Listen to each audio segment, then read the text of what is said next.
Ja, goeiemôre aan julle almal wat ingeskakel het. Ekskuus, ek sien ons is dalk 'n minuut laat. Ek hou maar nie daarvan om laat te wees nie.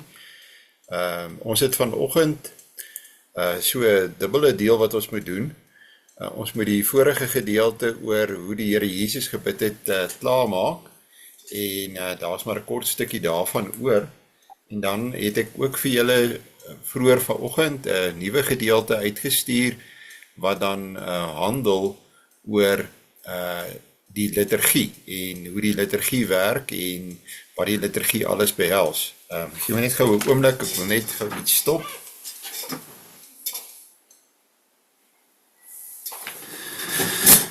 Was hy? Ek is bang dit onderbreek ons later. Ek wil vra dat julle asseblief saam met my sal bid. Ons almagtige en soewereine God, U beskik oor alles in ons lewe. En as ons terugkyk op ons eie lewens, dan besef ons net hoe dat U ons bestaan bestuur het. En dit gee vir ons dan ook 'n vaste sekerheid met die oog op die toekoms, dat ons kan weet dat ons lewens is in U hande. Ons wil ook dan aan U gehoorsaam wees en ons wil buig voor U woord. En in hierdie oggend bid ons dat U ons sal lei deur die Heilige Gees, dat U woord voor ons sal oopgaan. Ja, Here, dat U ons sal aanskou ook in U genade, dat U ons menigvuldige sonde sal vergewe, en dat U ons ook sal lei om ons naaste te vergewe, dit wat hulle ook teenoor ons verkeerd gedoen het. Here, ons eer U in alle opsigte, want aan U kom toe die heerlikheid en die lof, en dit tot in alle ewigheid. Ons bid ons gebed in die naam van U Seun, ons Here Jesus. Amen. Goed, die gedeelte wat ons na kyk vanoggend oor gebed, is werklik die laaste gedeelte. U sal onthou dat ons het verlede keer gekyk na die hoëpriesterlike gebed van ons Here Jesus Christus. Dit is in Johannes 17, en ons het dit deurgelees, ons het dit bespreek. Dit is 'n pragtige gebed, en ek wil julle aanmoedig om dit maar gereeld ook te lees en weer deur te werk. Nou kom ons by punt 4, en punt 4 gaan oor die gebede van die verhoogde Here Jesus. En as ons dan gaan kyk, dan word hier vir ons gevra om 3 gedeeltes te lees, en ek wil dit saam met julle lees. Ek wil van Romeine 8 wil ek so 'n bietjie meer lees, as dat julle self net kan posisioneer waar Romeine 8 presies inpas. Nou Romeine 8, daar lees ons die volgende: wie is dit wat veroordeel? Christus is dit wat gesterf het, ja, meer nog, wat ook opgewek is, wat ook aan die regterhand van God is, wat ook vir ons intree. En dit is daai woorde, wat ook vir ons intree. Hoe tree hy vir ons in? Hy tree vir ons in deurdat hy vir ons bid. Hoe is dit vir hom moontlik om vir ons te kan intree? Hy tree vir ons in, want hy is aan die regterhand van God, ons hemelse Vader. Wat 'n wonderlike ding om te besef. Wat beteken dit nie alles vir 'n mens nie? En dan gaan Paulus verder en hy skryf: in ag genome, dit wat ons nou net vir mekaar gesê het, wie sal ons skei van die liefde van Christus? Verdrukking of benoudheid of vervolging of honger of naaktheid of gevaar of swaard? Soos geskrywe is, om U ontwil word ons die hele dag gedood, ons is gereken as slagskape. Maar in al hierdie dinge is ons meer as oorwinnaars deur hom wat ons liefgehad het, want ek is versekerd dat geen dood of lewe of engele of owerhede of magte of teenwoordige of toekomstige dinge of hoogte of diepte of enige ander skepsel ons sal kan skei van die liefde van God wat daar in Christus Jesus ons Here is nie. Nou vir my vloei dit alles ook voort uit vers 34, hierdie wonderlike lied wat sê dat God se liefde vir ons vas is, vloei voort vanuit hierdie gedagte dat ons kan nie meer veroordeel word nie. Christus het vir ons gesterf, hy is vir ons opgewek, hy is aan die regterhand van ons hemelse Vader, en daar tree hy vir ons in, en die implikasie daarvan is al hierdie dinge. En daarom is my benadering teenoor die lewe is baie positief. Dit moet positief wees as ek die Bybel lees en as ek die Bybel ken. Nou goed, hierdie intreewerk van die Here Jesus doen hy omdat hy deur ons hemelse Vader as die middelaar aangestel is. En die klassieke vers, die locus classicus noem 'n mens dit, is 1 Timoteus 2 vers 5, want daar is een God en een middelaar tussen God en die mense, die mens Christus Jesus. En ek sê altyd die herhaling van woorde wys vir jou wat is belangrike gedagte, watter woorde word herhaal. Wel, mens kan seker sê God, maar die woord een God, een middelaar tussen God en die mense, die mens Christus Jesus. Jy kan duidelik sien is 'n baie mooi gestruktureerde vers hierdie, nê, met elke keer God aan die een kant en die middelaar in die middel en die mense aan die ander kant, en daar's net een, dis nie Mohammed nie, dis nie Brahman nie, dis nie Maria nie, daar is net een middelaar wat die Bybel vir ons aanwys, en dit is ons Here Jesus Christus. Dis die middelaar wat jy moet gebruik, dis ook hoekom ons, dit wat ons in ons gebede vra ons in die naam van ons Here Jesus Christus. Hoekom is hy die middelaar? Wat maak hom by uitstek so geskik om die middelaar te wees? Want hy het homself gegee as 'n losprys vir almal, as die getuienis op die regte tyd. Niemand anders het dit gedoen nie, nie Mohammed nie, nie Brahman nie, noem hulle maar op, nie Krishna nie, nie Boeddha nie, daar is net hy wat homself gegee het, en dit maak hom absoluut uniek. Nou, dan Hebreërs 7, vers 23 tot 28, die preek wat ons ken as die boek Hebreërs, is 'n wonderlike, uitstaande preek, wat vir ons wil aantoon hoe dat Jesus Christus bo almal verhewe is. Hy is meer as Abraham, meer as Moses, die belangrikste figuur van die Ou Testament, wat 'n menslike figuur aanbetref, wel meer as die engele, meer as Abraham, meer as Moses, meer as enige van die Ou Testamentiese helde.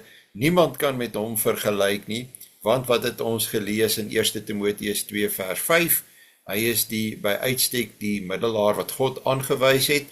Nou Hebreërs, die preek werk met die Ou Testamentiese heiligdom, wat 'n replika is van die hemele der hemele, wat God hier vir ons op die aarde gegee het, en hy is die hoëpriester wat kan gaan tot in die binneste heiligdom, om daar vir ons as middelaar op te tree, om die versoening te bewerk tussen God aan die een kant, God ons hemelse Vader, en ons aan die ander kant.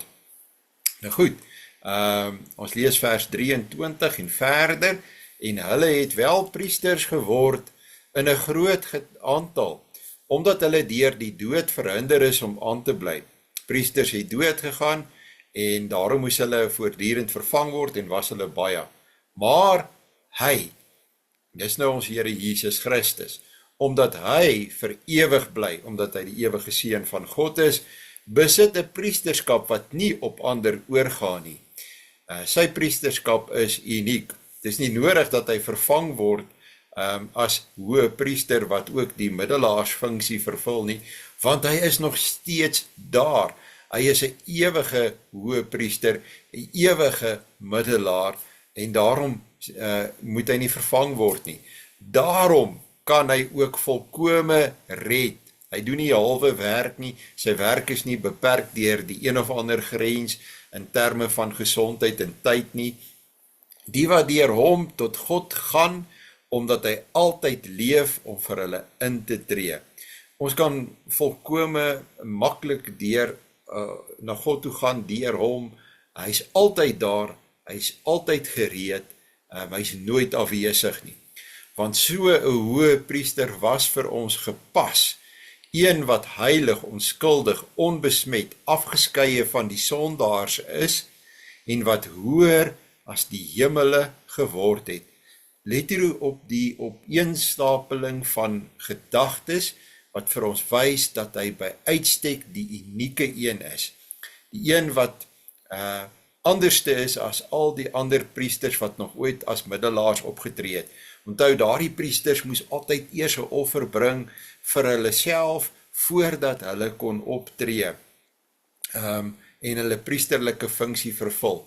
Maar in Christus se geval is dit nie nodig nie, want hy is heilig, onskuldig, onbesmet, afgeskeie van die sondaars, nie 'n sondaar nie, en wat hoër as die hemele geword het, wat in eer herstel is, wat nie elke dag nodig het, soos die hoë priesters, om eers vir sy eie sondes offers te bring, en dan vir die van die volk nie.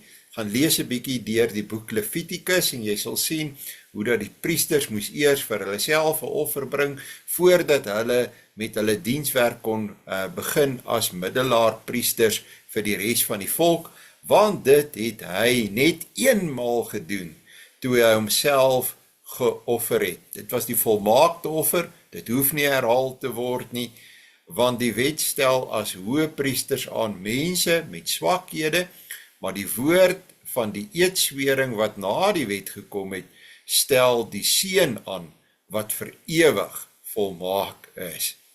Nou ja, so ek dink dit is 'n baie mooi en belangrike gedeelte, Hebreërs 7 vers 23 tot 28, oor die volmaakte middelaarswerk, voorbiddingswerk, wat deel daarvan is, van ons Here Jesus Christus. Watter taak verrig Jesus vir ons na sy hemelvaart aan die regterhand van die Vader?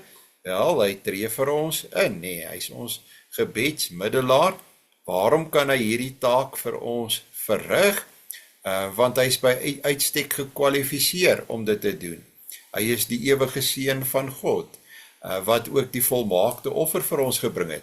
Kan 'n mens dan sê dat Jesus nog steeds na sy hemelvaart bly bid? En dit is vir my 'n wonderlike gedagte, om te dink dat ons Here Jesus, ek sou nie sê bid in die sin van soos op aarde nie, want onthou, hy staan nou daar by ons hemelse Vader, so hy kan direk met ons hemelse Vader praat. En wat is gebed anderste as om te praat met ons Vader? En ek dink dis ook die mees eenvoudige definisie daarvan. So dis nie bid in die sin van soos wat dit op die aarde was nie, maar dat hy wel praat met ons Vader. In daardie opsig, ja, dit doen hy nog steeds. En dan kom ons met 4.2 by Romeine 8 vers 26 en 27, en sê hulle dat ons eers net daarna moet kyk. Nou kom ons lees dit, in baie bekende woorde natuurlik, en net so kom ook die Gees ons swakhede te hulp, want ons weet nie reg wat ons moet bid nie, maar die Gees, met 'n hoofletter elke keer, self tree vir ons in met onuitspreeklike sigtinge. Met ander woorde, die Heilige Gees is binne in ons, hy kom ons te hulp in ons swakheid.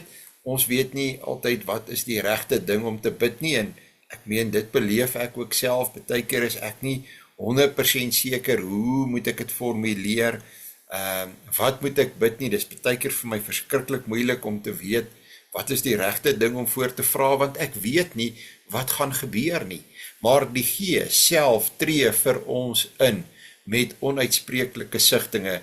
Daar waar my gebede tekort skiet, of waar daar sonde is dit juist die Heilige Gees wat in my intree en my gebed maak wat my gebed moet wees, sodat dit aangenaam vir Christus is, wat dit na die Vader toe moet neem. En hy wat die harte deursoek weet wat die bedoeling van die Gees is, omdat hy ooreenkomstig die wil van God vir die heiliges intree. Dis vir my 'n troostryke gedagte, want soos wat ek nou net ook gesê het, deel van my roeping, maar dis ook ons roeping wat ons met mekaar deel, is om vir mekaar voorbidding te doen. Maar ons weet nie wat is God se wil vir mekaar nie.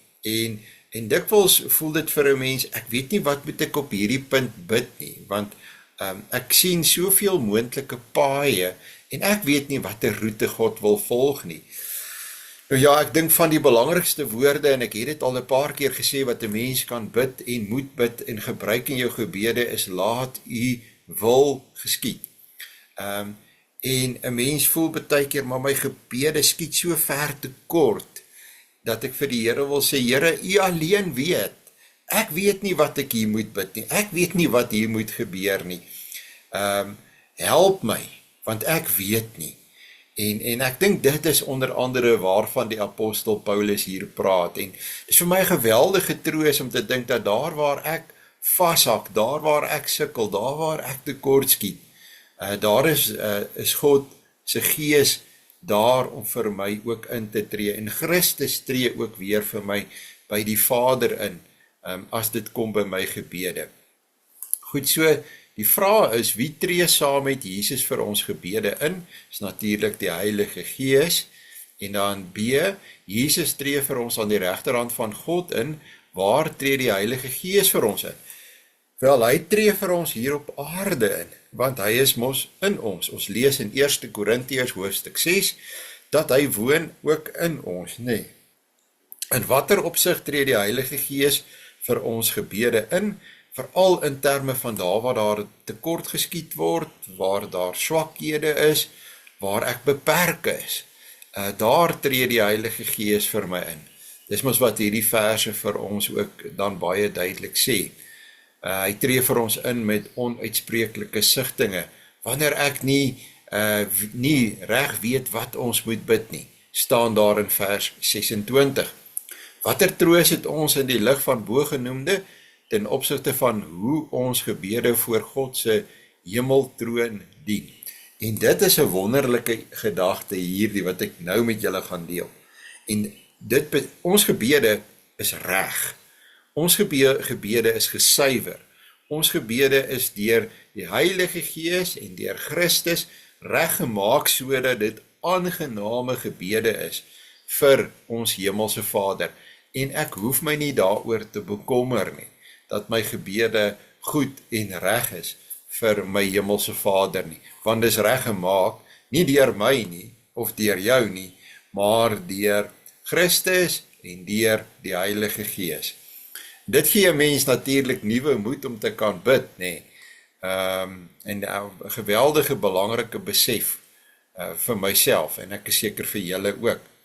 Goed, dan die samevatting, in watter opsigte moet ons uit Jesus se gebede lering ontvang vir ons eie gebedslewe. Ek dink die Here Jesus het ons geweldig baie geleer oor gebed. Hy demonstreer dit met sy voorbeeld. Hy het oor alles gebid. Hy het verskillende gebede gebid op verskillende geleenthede.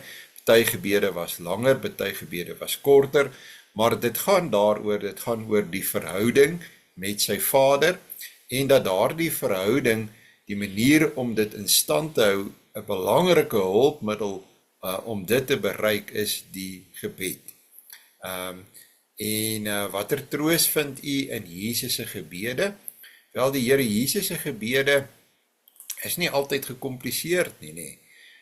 Dis eenvoudige gesprekke.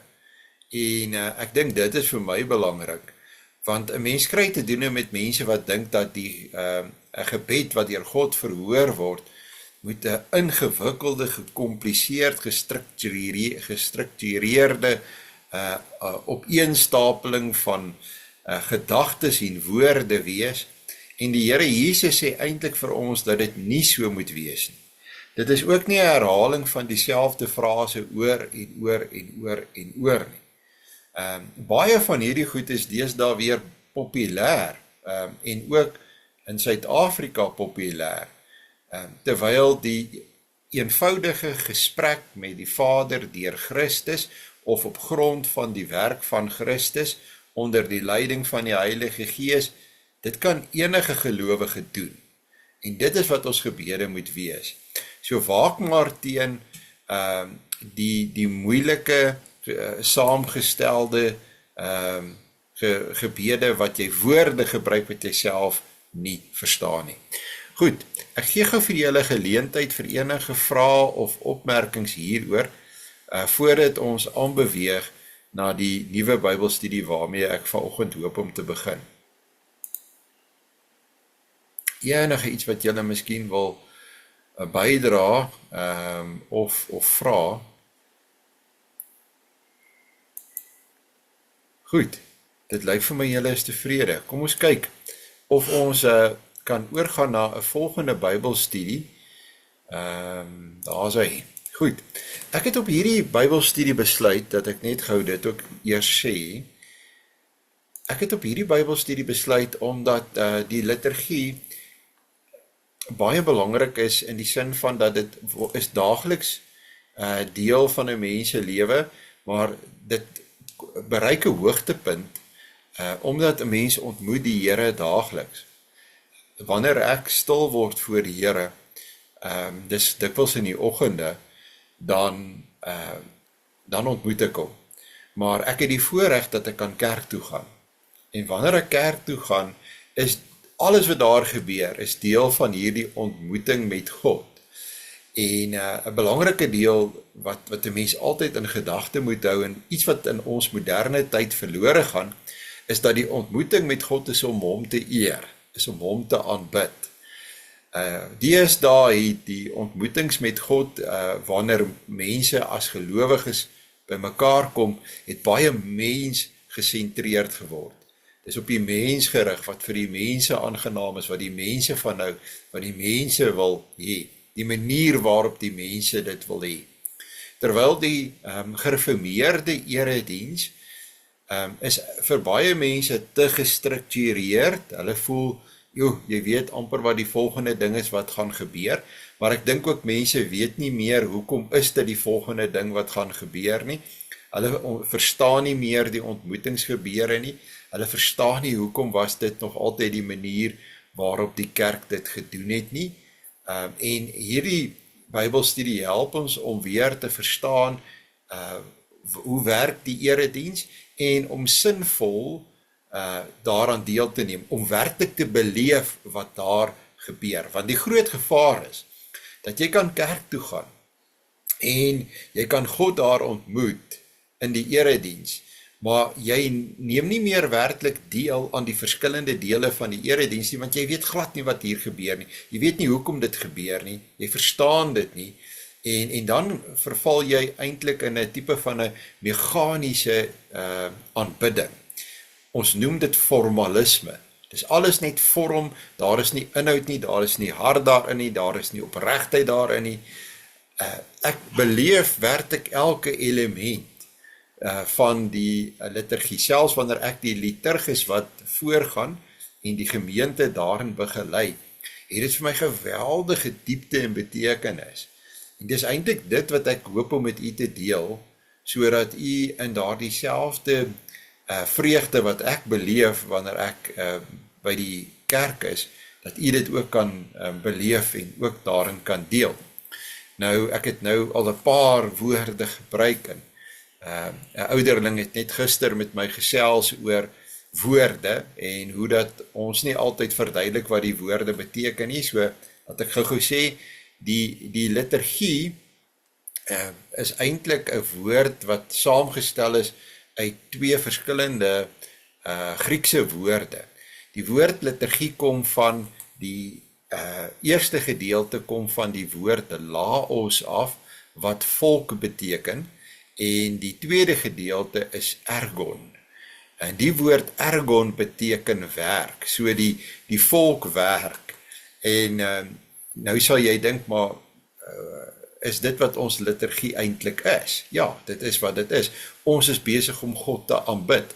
Ek weet mense sit daar gemaklik in die erediens, maar julle het ook dele waar die gemeente ook deelneem, nee, waar die gemeente of opstaan, of bly staan, of bely byvoorbeeld, in hulle harte saam opsê, of sing, of saam met die liturg. Die liturg is in die geval die persoon wat voorgaan, gewoonlik is dit die predikant, wat saam bid.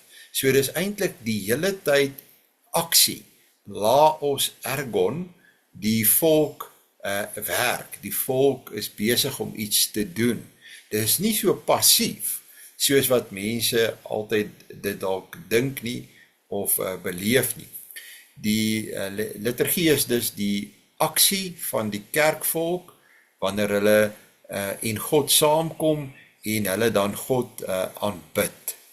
Dit dui dus op die werk wat elke gelowige binne die volk van God doen, en terselfdertyd bring die liturgie ook die handelinge van God na vore.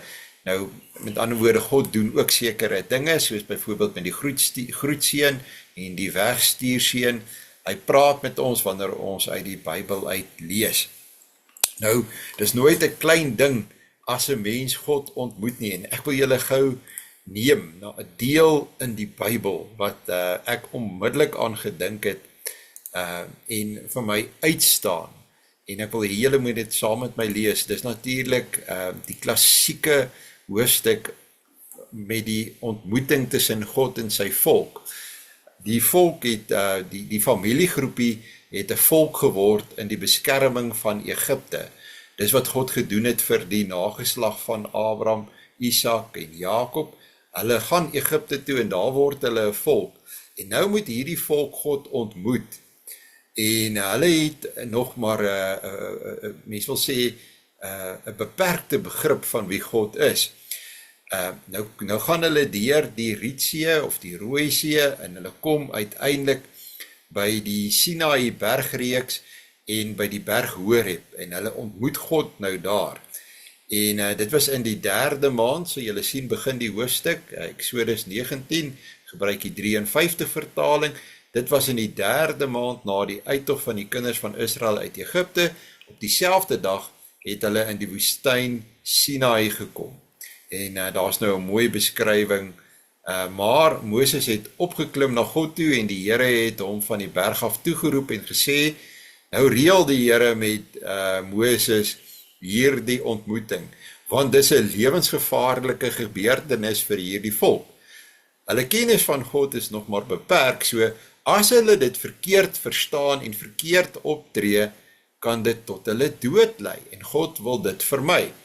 En daarom sê hy vir Moses, kyk, jy moet hierdie mense gaan waarsku. Hulle ontmoet my nou, maar jy moet mooi met hulle gaan praat, dat hulle verstaan, ek is nie soos die afgode van Egipte nie. 'n Ontmoeting met my is 'n ernstige aangeleentheid, is 'n ernstige saak.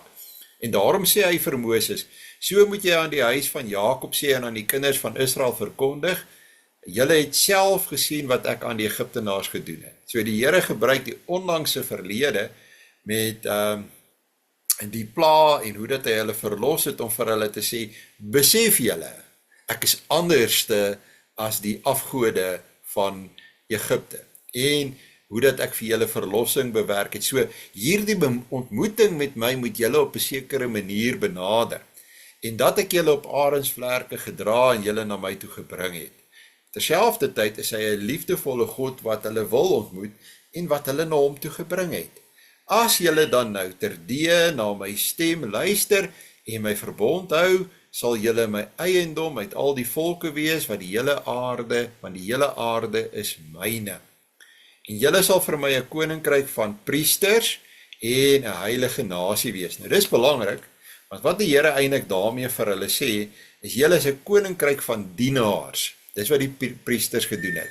Hulle was die diensknegte. So wat die Here sê is, julle is 'n koninkryk van mense wat beskik is om my te dien en om 'n heilige nasie te wees. Dit is die woorde wat wat julle van die kinders van Israel moet meedeel.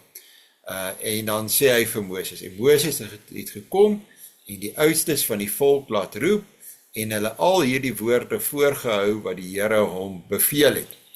Toe antwoord die hele volk eenparig en sê, alles wat die Here gespreek het, sal ons doen. So hulle aanvaar hierdie verhouding en dat hier 'n ontmoeting nou gaan plaasvind. En Moses het die woorde van die volk aan die Here oorgebring. Nou hier kan jy baie mooi sien, 'n klassieke voorbeeld van 'n middelaar, wat ons nou net gehad het in die gedeelte oor gebed. Moses beweeg letterlik tussen die Here aan die een kant en die volk aan die ander kant, wat hier by die voet van die berg staan. En die Here het met Moses gespreek. Kyk, ek sal in 'n dik wolk na jou toe kom, dat die volk kan hoor as ek met jou spreek, en ook vir altyd aan jou kan glo. Want Moses het die woorde van die volk aan die Here meegedeel. Verder het die Here aan Moses gesê, gaan na die volk en heilig hulle vandag en môre, en laat hulle hul klere was. Hulle moet hulle voorberei. As jy die Here gaan ontmoet, dan is, ja, jy weet, hier is klere belangrik, nee? Jou klere moet skoon wees. Dus dit wys, jy respekteer die Here. So maak seker, jy's netjies, so netjies as wat jy kan wees. En hulle gereed hou teen die derde dag. Daar's 'n hele opbou wat oor 3 dae loop en dan teen die derde dag. Want op die derde dag sal die Here voor die oë van die hele volk op die berg Sinaï afdaal in daardie dik wolk. Dan gaan hy met Moses spreek. Ook moet jy vir die volk 'n grens rondom aanwys en sê. So dan moet 'n grens afgebaken word en almal moet verstaan, die grens sê, jy hardloop nie hier verby en jy hardloop hier in en jy gaan self direk na die Here toe nie. Dit was nog die beperking in die Ou Testamentiese tyd. Pas op dat jy nie op die berg klim of sy voet aanraak nie. Dis nog nie eers naby aan die Here nie, nee. Dis nog net by die voet van die berg.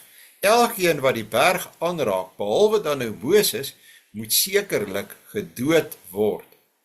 Geen hand mag hom aanraak nie, maar hy moet sekerlik gestenig of sekerlik met 'n pyl geskiet word. Met ander woorde, as iemand aan die berg sou raak, het daai persoon eintlik deel geword van hierdie heilige gebied, en die mense wat die oordeel oor die persoon voltrek moet ook nie aan hom raak nie. Hulle moet hom van 'n afstand af doodgooi met klippe of skiet met 'n pyl.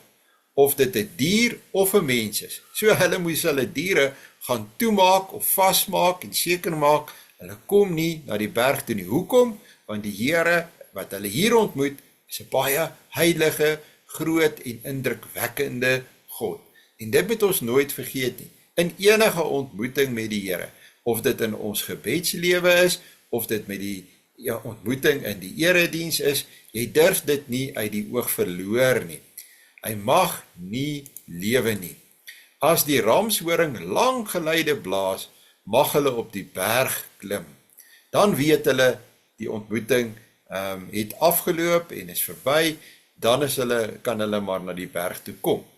Toe het Moses van die berg af na die volk gegaan en die volk geheilig, en hulle het hul klere gewas.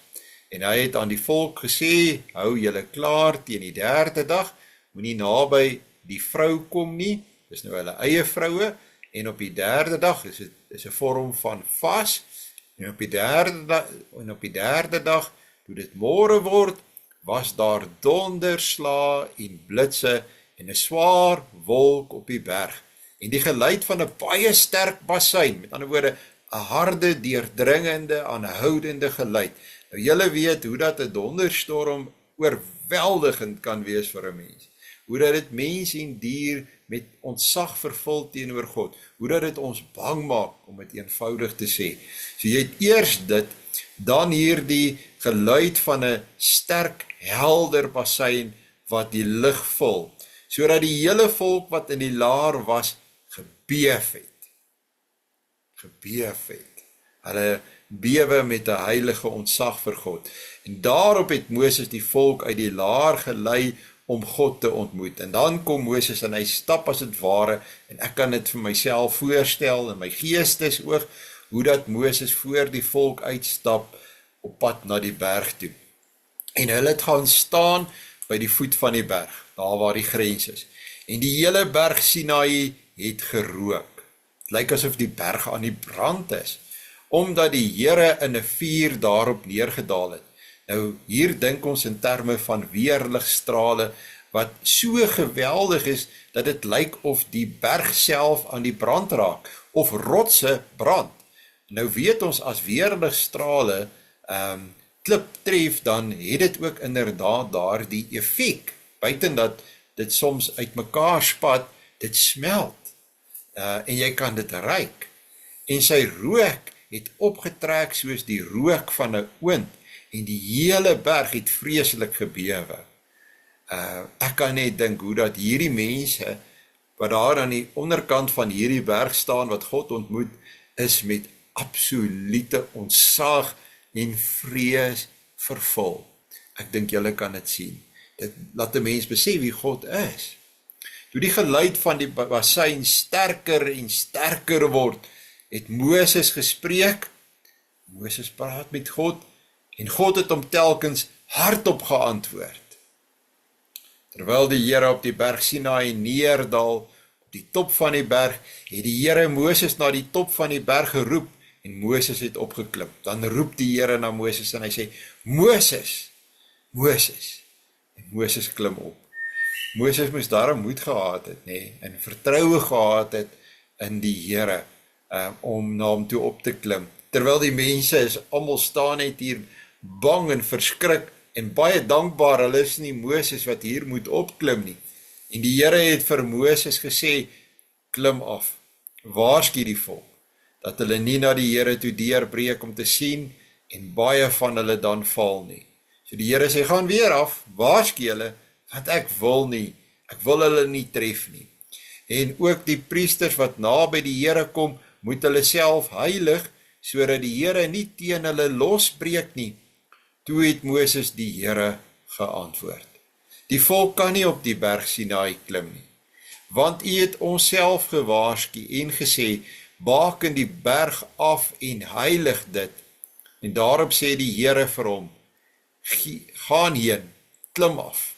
Die Here sê, dan doen wat ek vir jou gesê het. En dan moet jy en Aaron saam met jou opklim. Maar die priesters en die volk mag nie deurbreek om na die Here toe op te klim nie, sodat hy nie teen hulle losbreek nie. En Moses het na die volk toe afgeklim en hulle dit aangesê. Wat 'n geweldige ontmoeting. En dan sal 'n mens, kry jy dat die Here kom in Eksodus 20, en hy gee vir ons sy wet, by hierdie geleentheid. En wat 'n wonderlike genade is die wet van die Here nie vir ons as mense nie. Nou wat is die effek hiervan gewees? Dit word hier in Eksodus 20 beskryf, nee. En nou kan jy saam met my lees, hier vanaf vers 18. En toe die hele volk die donderslae en die blitse en die geluid van die bassein en die rokende berg bemerk, het die volk dit gesien en gebewe en op 'n afstand bly staan. Hulle steek sommer vas. En hulle, hier word op verskillende maniere beskryf hoe dat hulle bewe as hulle hierdie goed sien. Dis vir hulle oorweldigend. Hulle sien net nie kans vir dit nie. Hulle voel eintlik hulle wil wegkom. So bang is hulle. En hulle het vir Moses gesê, spreek u met ons, dat ons kan luister. Maar laat God nie met ons spreek nie, anders sterwe ons. Hulle sê, asseblief Moses, moenie laat God met ons direk praat nie, bly jy die middelaar tussen ons en God. Laat God met jou praat en dan praat jy met ons. Ons sien nie kans hiervoor nie, dit is oorweldigend. Toe antwoord Moses die volk. Kan jy dink, daar was sekerlik ook kinders. Ek wonder hoe die kinders gereageer, of hulle so vreesbevange was soos die ouers. 'n Kind kan baie keer, veral as hy weet dit is God, en al is dit so geweldig oordonderend, wonder ek of kinders dieselfde gereageer het. Toe antwoord Moses die volk, wees nie bevrees nie, want God het gekom om julle te beproef, en dat sy vrees voor julle oë mag wees, sodat julle nie sondig nie. Hy sê, kyk, die Here ontmoet julle op 'n sekere manier, sodat julle moet onthou en respek moet hê vir hom, sodat hy kan sien ook wie julle is. Is julle bereid om hom met respek te beheer? So die volk dan op 'n afstand bly staan, maar Moses het nader gegaan na die wolke donkerheid waar God was. Moses klim in, teen die berg op, in na daardie donker wolk toe, en dit omsluit hom, dit maak hom toe. En toe sê die Here vir Moses, so moet jy met die kinders van Israel spreek. Julle het self gesien dat ek met julle van die hemel af gespreek het. Julle mag naas my geen silwergode maak en geen goue gode vir julle maak nie. 'n Altaar van grond moet julle vir my maak, en daarop moet jy jou brandoffers en dankoffers, jou kleinvee en beeste offer. Op elke plek waar ek my naam sal laat gedenk, sal ek na jou toe kom en jou seën. So hier kom die Here en hy begin om sy bepalings in detail te gee vir hierdie volk. Wat 'n ontmoeting was dit nie met die Here nie. En 'n mens kan net indink hoe oorweldigend dit vir die volk van die Here is. Nou, dit moet ons in gedagte hou, dit is elke keer eintlik dieselfde God wat ons ontmoet.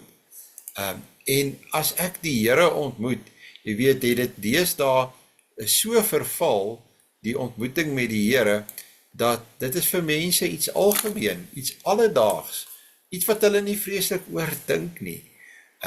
So asof ons vergeet het wie hier die God is.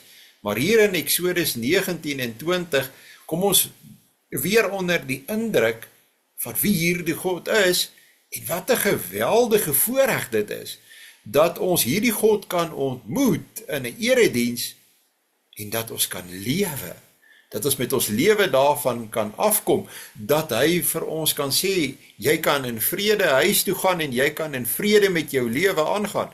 Dis 'n geweldige voorreg, om so van hom af te kan weggaan, hierdie groot en indrukwekkende God. Nou goed, hou dit nou alles in gedagte. Nou dis waaroor 'n liturgie gaan. Dit gaan oor hierdie ontmoeting en hierdie wisselwerking met God.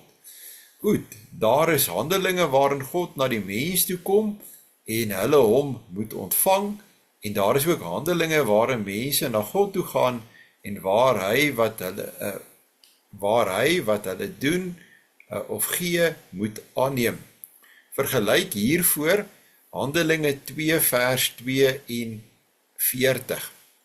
En hulle het volhard in die leer van die apostels, lees ons in Handelinge 2 is die hoofstuk wat handel oor die uitstorting van die Heilige Gees, en dit is die kerk en die eerste gemeente in Jerusalem, en hulle het volhard in die leer van die apostels en in die gemeenskap en in die breking van die brood en in die gebede. Nou met ander woorde, hier gaan dit uit en uit oor hoe hulle God ontmoet het. Die leer van die apostels is dit wat die apostels geleer het, hulle daarin volhard, maar hulle het bly by mekaar kom, by hierdie geleenthede het hulle brood gebreek en hulle het gebid. Dis kenmerkend van die Nuwe Testamentiese kerk van die begin af, dat daar is hierdie ontmoeting met God, daar is hierdie soeke na 'n koneksie met God, en daar word gesê, hulle het hierin volhard.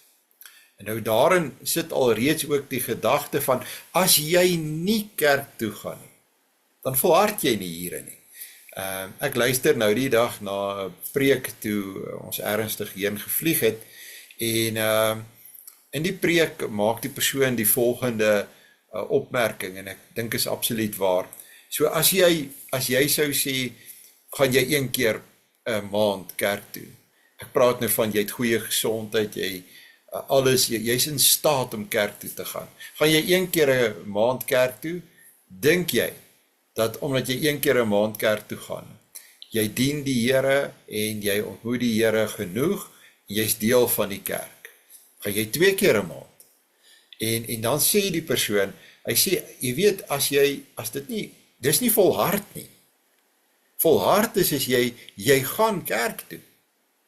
En op hoë uitsondering gebeur dit miskien, dat jy nie kan gaan nie, of dat jy nie daar kan wees nie. Anderste beteken dit nie jy volhard nie, anderste beteken dit nie jy is deel van die kerk van die Here nie. Ons het verval in 'n kultuur en in 'n wêreld waar mense dink, ag, een keer 'n maand is genoeg. As ek so voel, as ek die behoefte het, dan gaan ek kerk toe. En dit is nie wat ons in die Bybel lees nie. Die ontmoeting met God is besonders, dit is uitsonderlike genade, waarna ons moet spag met ons hele wese. En jy moet dit nie nalaat, en jy moet daarin volhard. En volhard is nie 1 keer of 2 keer, 'n maand, of wanneer jy lus het nie, of wanneer jy so voel nie. Daar is ook sprake van gehoorsaamheid. Ek doen dit want ek wil dit doen, maar ek doen dit ook want ek moet dit doen. Ek weet, dit is 'n opdrag wat die Here vir my gegee het. En ons sien dit van die begin af, as deel van die Nuwe Testamentiese kerk se leefwyse. Dan kry ons ook 1 Petrus, hoofstuk 2, vers 2 en 9, en verlang sterk soos pasgebore kindertjies na die onvervalste melk van die woord, dat julle daardeur kan opgroei. Verlang sterk soos pasgebore kindertjies na die onvervalste melk. 'n Babietjie het 'n baie sterk verlange, behoefte aan melk, aan kos, en sal nie ete oorslaan nie, want daar is hier die drang in daardie babietjie na daardie melk. Is dit by ons so? Want dit word gewerk deur die Heilige Gees. En weer eens, ek sê, dit is so anderste by baie mense in die tyd waarin ons lewe. Daar is nie 'n sterk drang daarna nie, 'n sterk verlange na hierdie ontmoeting om in die teenwoordigheid van God te kom nie. En dan ook vers 9 van 1 Petrus 2, maar julle is 'n uitverkore geslag, 'n koninklike priesterdom, dit wat die Here ook vir hulle gesê het in Eksodus 19, 'n heilige volk. Eksodus 19 se taal, jy kan sien, Petrus dink aan Eksodus 19, 'n volk as eiendom verkry om te verkondig die deugde van hom wat julle uit die duisternis geroep het tot sy wonderbare lig. Ek wil vir julle sê, hier is 'n patroon in 1 Petrus 2 vers 9, wat vir jou duidelik wys, hy dink aan Eksodus 19. Uitverkore geslag, koninklike priesterdom, heilige volk, volk as eiendom verkry, volk wat God op arensvlerke uit Egipte uitgedra het, hulle verlos het, wat hy uit die duisternis geroep het tot die wonderbare lig. Dit is wat God doen, dis wie hy is. En daarom wil ons hom ontmoet. Wil ons weet wie hy is, wil ons naby hom leef. En dan 1 Korintiërs 10 vers 16, die beker van danksegging, wat ons met danksegging seën, is dit nie die gemeenskap met die bloed van Christus nie? Ek soek daar die gemeenskap met Christus en met sy bloed. Ek soek dit daagliks, maar dit is wonderlik om dit te kan beleef saam met my medegelowiges. Die brood wat ons breek, is dit nie die gemeenskap met die liggaam van Christus nie. Dit gaan oor gemeenskap, oor ontmoeting, oor by God wees, en om saam voor God te kan wees.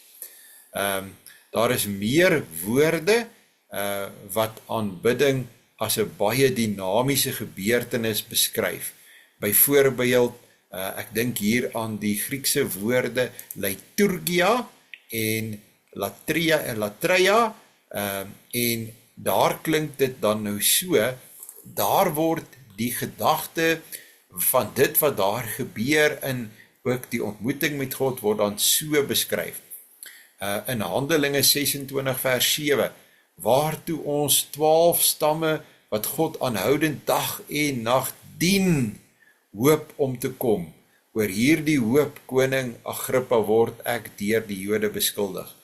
Aanhoudend dag en nag dien, volhard, sterk verlang, aanhoudend dag en nag dien. Nie nou en dan nie, nie wanneer ek so voel nie, soos wat die moderne mens baie keer dink nie.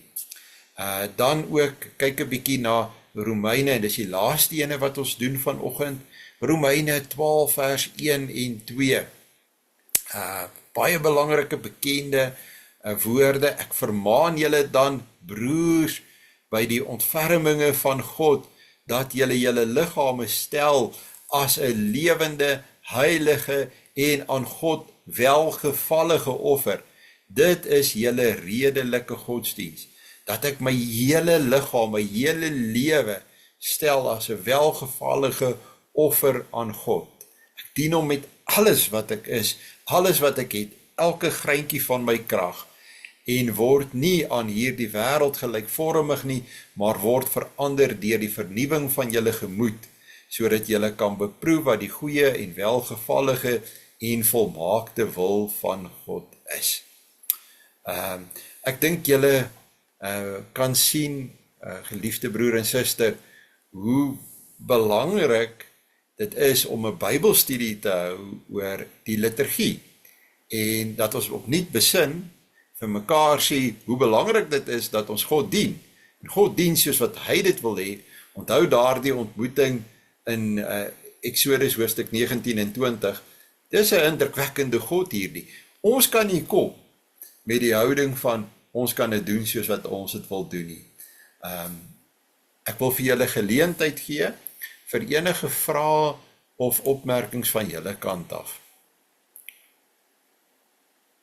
Ag, julle moet regtig, julle kan die vrymoedigheid neem om iets by te dra, as julle enigstens kan, of as daar 'n vraag is. Goed, baie dankie dat julle ingeskakel het. Ek sluit vir ons dan met 'n gebed af. Ons Vader wat in die hemel is, baie dankie dat U ons genadig is. Baie dankie dat ons U kan ken. Dat ons U ook kan ken in Christus en dat U vir ons 'n genadige God is. Baie dankie dat U ons seën. Dankie Here dat ons respek vir U kan hê. Maar dat ons ook nie hoef so bang te wees vir U, dat ons dink ons kan nie met U praat nie, en ons kan U nie ontmoet nie. Ja Here, in die ontmoeting met U is daar vir ons groot troos en krag. Ons bid Here dat U ons in hierdie Bybelstudie ook genadig sal wees, dat U ons lewens so sal verryk, sodat ons ook tot verryking daar kan wees van ons medegelowiges in die kerke waarvan ons deel is. Voeg by ons getal ook nog meer mense wat bereid is om te sê dat hulle lewens sal verander en aanpas om aan U diensbaar te wees in hierdie wêreld. Ons bid ons gebed in die naam van U Seun, ons Here Jesus Christus. Amen. Baie dankie dat julle almal ingeskakel het vanoggend, en 'n mooi en 'n geseënde dag vir julle almal.